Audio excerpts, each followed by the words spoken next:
Robert Hutchins was born on January 17, 1899, in Brooklyn, New York. He was the second out of three rambunctious boys. His father's name was William James Hutchins. His father was a Presbyterian minister and later a Berea College president. Later, his family moved to Ohio, right next to the Oberlin, Ohio College.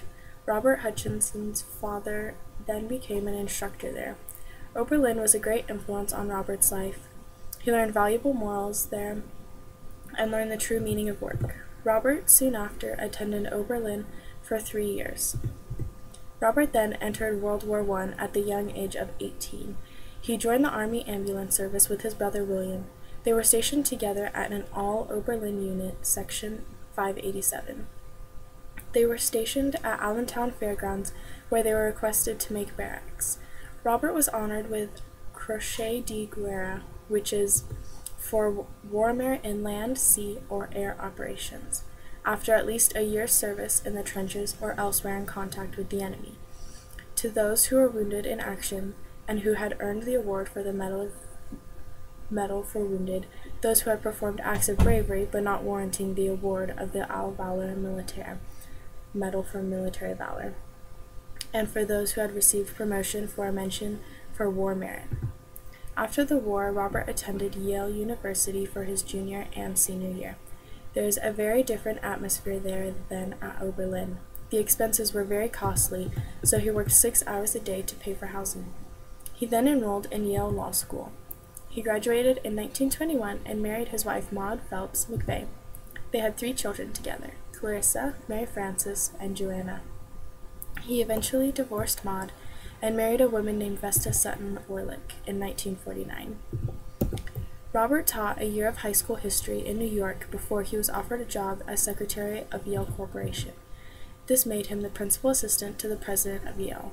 After receiving this job, he went back and continued his education at Yale Law School. He graduated at the top of his class and was then offered a spot on Yale's faculty. He taught evidence and utility law. In 1927, he became the acting dean at Yale Law School. Then, the following year, he became the full dean. This was exceptionally remarkable since he was still in his 20s and soon became an icon of education.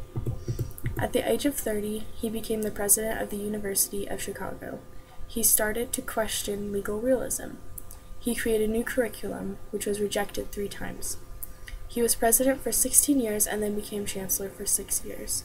At the Big Ten Conference, Robert decided to get rid of the football program because he thought it was a big distraction to the students.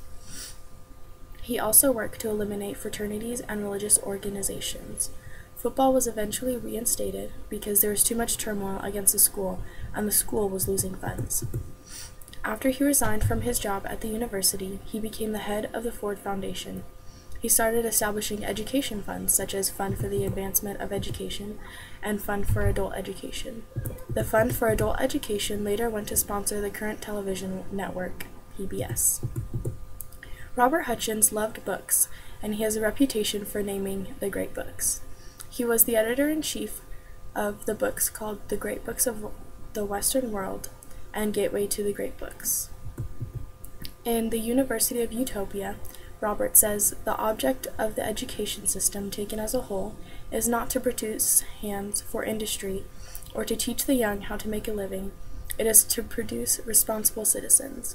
I highly agree with this statement. We aren't here on earth just to live, then work, then die. We are here to learn and grow and experience things. We are here to gain knowledge. Robert was a big believer in perennialism, which is when you believe everyone can learn and understand the same way and should be taught the same things. His perspective still lives on to this day. Many schools still use his methods of understanding.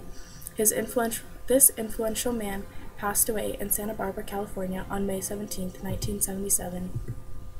Robert Hutchins was a very busy man.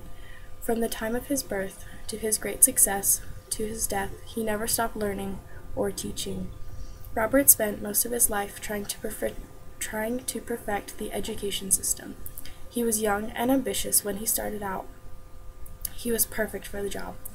Through his tough determinations, he left a wonderful legacy for us. I hope someday I can do that also through my teaching. Robert was a great contributor to life and education. Although he's passed away now, his legacy lives on.